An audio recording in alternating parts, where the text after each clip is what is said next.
Live from Chicago, this is Fox 32 News at 9.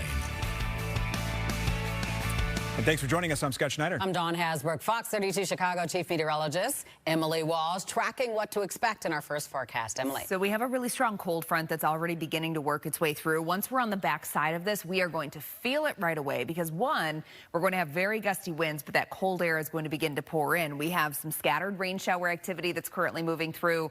Now, tomorrow, we're going to be cold enough for any showery activity to be in the form of snow, and it's also going to get very windy. We have that wind advisory that's going into effect at 3 a.m. for the entire Chicagoland area, lasting until 9 p.m. tomorrow for westerly winds gusting as high as 45 to 55 miles per hour. That's going to send wind chill temperatures tomorrow down into the upper teens to low 20s during the day. And then if we jump ahead to Thursday and Friday, things are fine for travel.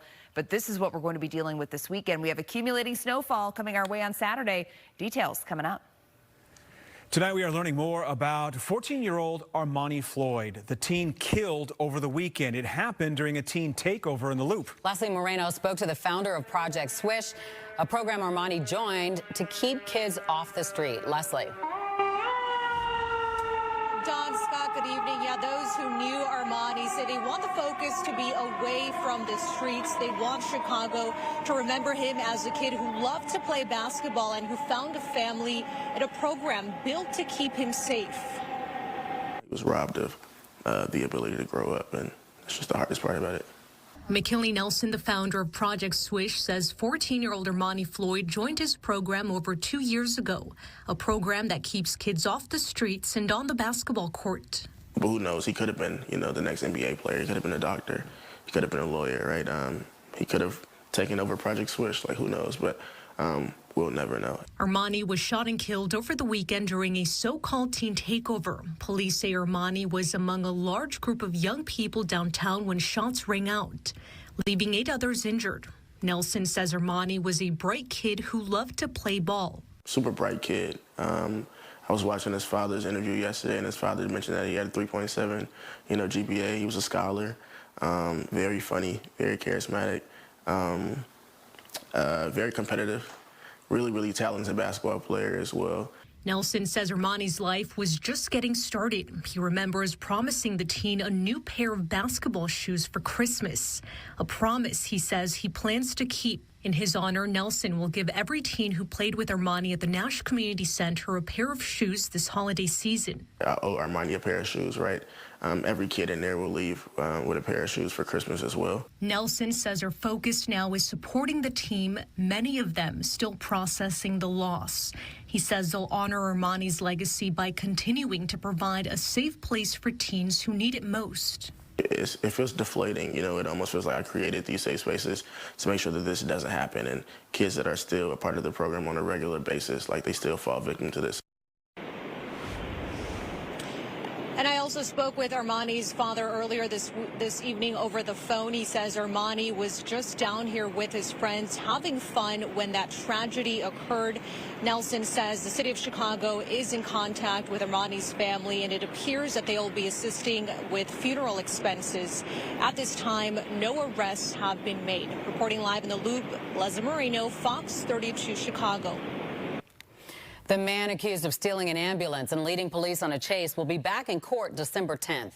59-year-old Lamont Hill appeared in court today, facing a slew of felony charges. Police say Hill took the ambulance from Loretto Hospital earlier this month. A man's facing charges tonight accused of threatening an Illinois state senator. State police arresting this man, 59-year-old Joseph Haggerty. Republican State Senator Andrew Chesney reporting the threats to troopers back in September. Haggerty facing felony charges of threatening a public official. The Archdiocese of Chicago coming under fire for another round of allegations lodged recently in filed court documents. 3 new lawsuits accuse the church of acting as a predator pipeline and covering for 2 local priests despite past abuse allegations. The victims allege that Father Daniel Mark Holohan and Father John William Curran groomed them when they were students in the 80s through additional attention and private meetings. They say it ultimately led to repeated sexual abuse. At the time, the victims attended Quigley Preparatory Cemetery and St. Christina Catholic School. Court documents also claim they found out later that credible reports of prior abuse were documented within the Archdiocese. Instead of removing these priests immediately, what they would do is they would bounce them from parish to parish, as we talked about. So what do I hope comes forward? I hope they stop the pedophile pipeline for these priests, for these problem priests who are serial abusers who continue to do it after they're moved from parish to parish. In a statement, the Archdiocese did not confirm or deny the allegations. It simply said they can't comment on pending legal cases and confirmed that both priests are dead. A cautionary tale tonight to listen to your body. A mother and her daughter shrugging off everyday aches until those aches pointed to something unexpected. Terrence Lee tells us how their experience reminds us how important it is to listen when your body speaks up. It's a special report. I was just feeling really sore. Kind of general soreness like you would feel after you work out too hard. Pain like that usually fades. This did not. It pushed Carly into a Northbrook ER for what she thought would be quick blood work. They said, nope, we're admitting you to the hospital. And after probably one day, tons of tests, they pretty much verified that I also had multiple myeloma. And we were like, what? That shock carried contacts and a lot of it. She was 42, otherwise healthy, with 2 young kids, an active life, and a mom who had just been told the same thing a year earlier. After the x-ray was taken, they said that that was indicative of multiple myeloma. About 35,000 Americans hear this each year. Multiple myeloma is a blood cancer that starts in the marrow. It's not common, it rarely runs in families, and most people are diagnosed later in life. I call it a disease of the Medicare population. So the median age at diagnosis really is right around 65. Dr. Robert Rifkin treats myeloma across the country. He says it starts in plasma cells that help you fight infection and can lead to weak bones, low energy, and trouble for the kidneys. And the part that shakes so many, there is no known cause or cure. Many live with it long term. I've been through multiple treatments, and this last one is the one that seems to be doing the trick here, to put me in remission. Treatments range from targeted therapy, immunotherapy, and chemotherapy. For Carly, it was a stem cell transplant, but relapse is the shadow every patient lives with. It's always in the forefront of my mind. It never goes away, knowing that I have this. Don't even think about it. That's great. Living my normal life. I really, except for the days when I have to go to get treatment, which is once a month. I know I have it then. The days that I have to refill medication, fine. What they do think about is each other. She has more chutzpah than I do. I didn't have any doubts that she was going to get through this.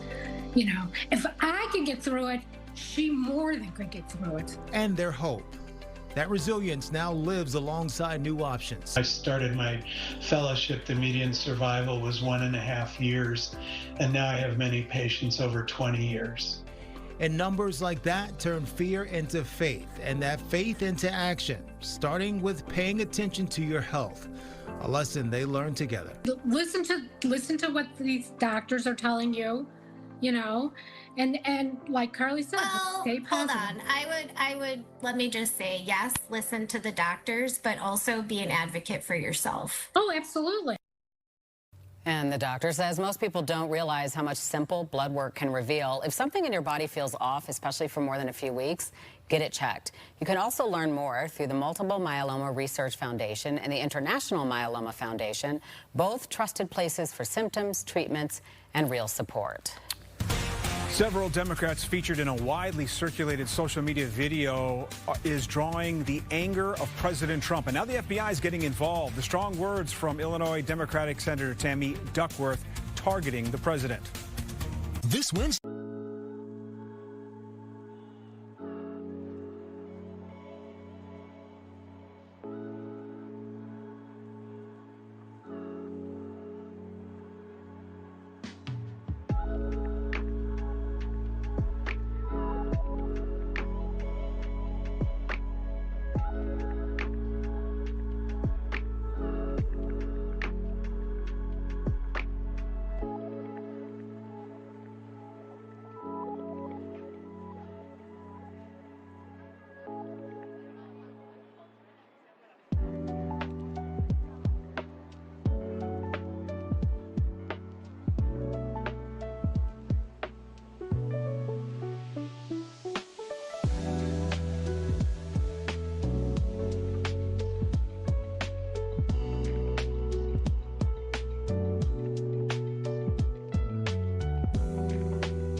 So you're looking live at the U.S. Capitol, where controversy is brewing tonight. Some Democrats believe they're being targeted by the Trump administration. Democrats who appeared in a social media video urging U.S. troops to defy illegal orders say the FBI has contacted them to schedule interviews. And now an Illinois senator is speaking out. This is the video. The FBI's involvement comes one day after the Pentagon launched an investigation into Senator Mark Kelly, featured in the video. President Trump accused the lawmakers of sedition, punishable by death. In a statement, the group said, quote, President Trump is using the FBI as a tool to intimidate and harass members of Congress. Illinois Senator Tammy Duckworth calling out the president, saying in part, if Trump were as focused on costs as he is on investigating his political opponents, maybe families wouldn't be so worried about how they're going to afford health insurance. Let's take a live look outside right now and check in on this forecast. We've been wondering what's going to happen with the rain and the snow as people come to visit and try to travel, Emily. Well, it looks like we're going to be, I think, dealing with some travel headaches going throughout the next couple of days, but especially this upcoming weekend. But first, before we can get to the weekend forecast, let's talk about the immediate here. So tonight we have a cold front moving through. That's going to bring in some very gusty winds on the backside of that. So the entire area has a wind advisory that's going into effect at 3 a.m. tonight, lasting through 9 p.m. tomorrow for westerly winds gusting as high as 45 to 55 miles per hour. So that's enough to potentially, you know, create a couple travel concerns, especially for those of you that drive high-profile vehicles, north-south running roads. Winds that are 45 to 55 miles per hour very easily can throw your vehicle around a little bit. Now, jumping the clock ahead to Thursday. Things are fine on Thursday, but it's going to be chilly. We'll have high temperatures that are only going to be in the low 30s for your Thanksgiving. Same thing on Friday.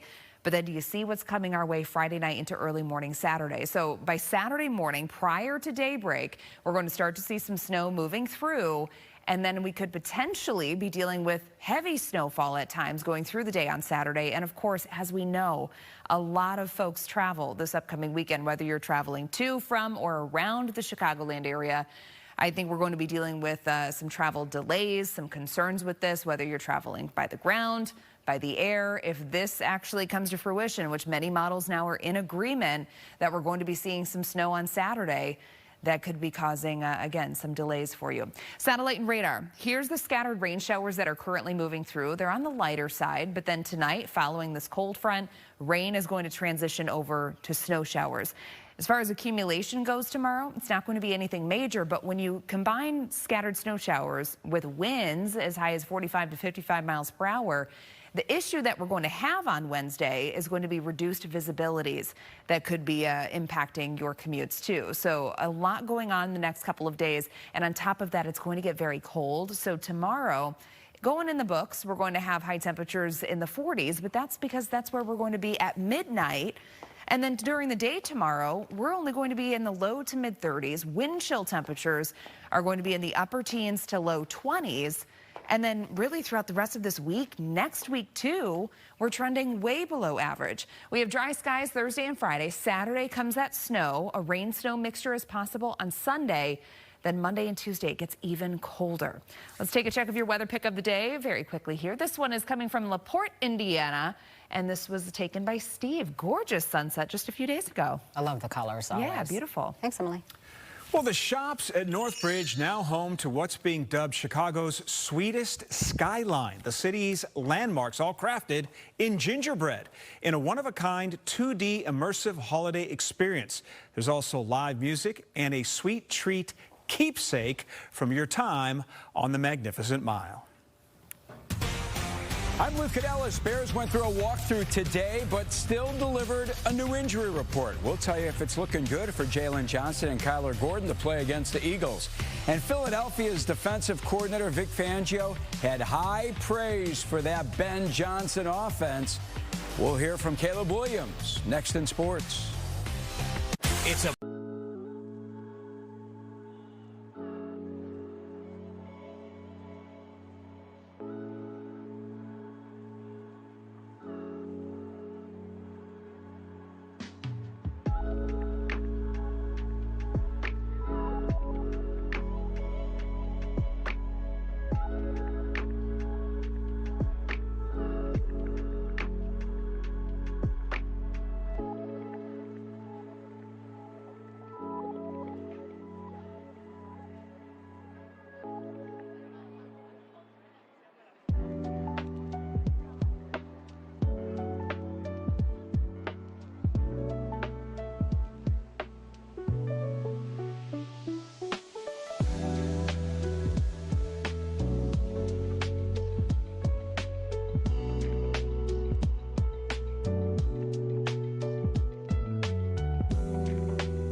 Bears with the short week for their biggest challenge yet. Black Friday meetup with the defending Super Bowl champs. Dallas took advantage of that Eagles defense in their 21-point comeback. Bears will have it tough against the NFL's stingiest defense against the pass. Cassie Carlson has the story from Hallis Hall.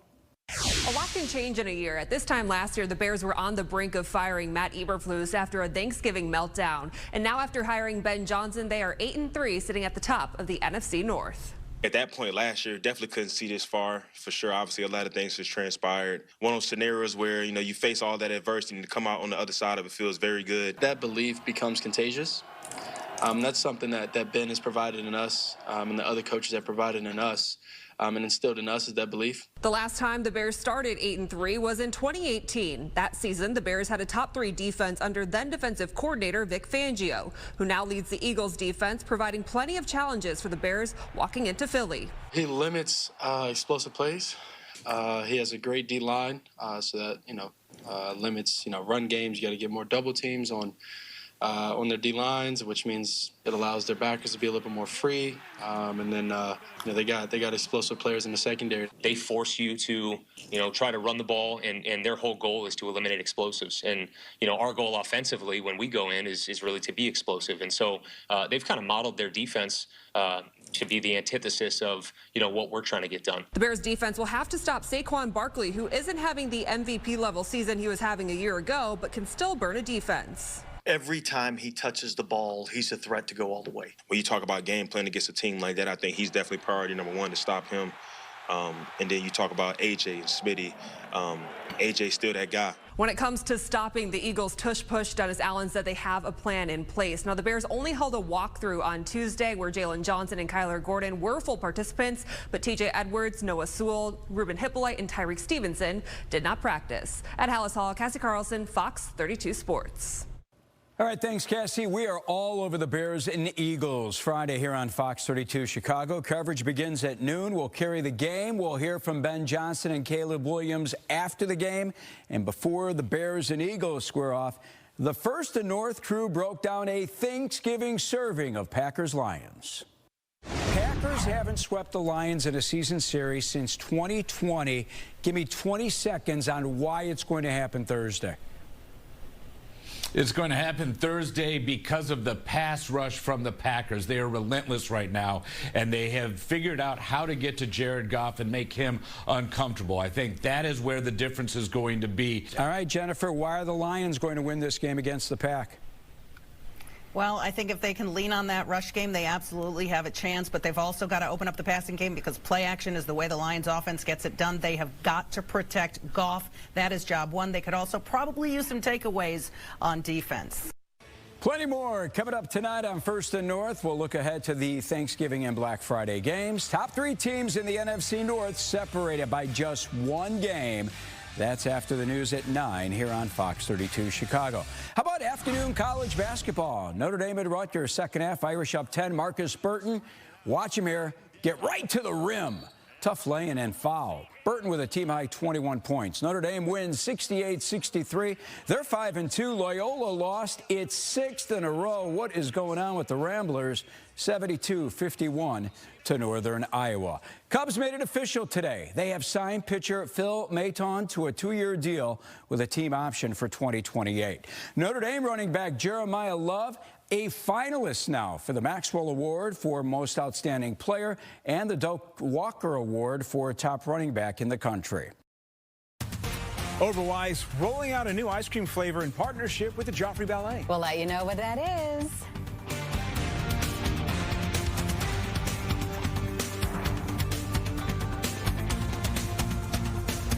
So you only...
Oberweis and the Joffrey Ballet are teaming up for a new ice cream flavor to celebrate the 10th anniversary of the Nutcracker by the Ballet. It is Nutcracker Peppermint Swirl. The flavor includes a sweet sugar cookie ice cream with a crimson peppermint ribbon.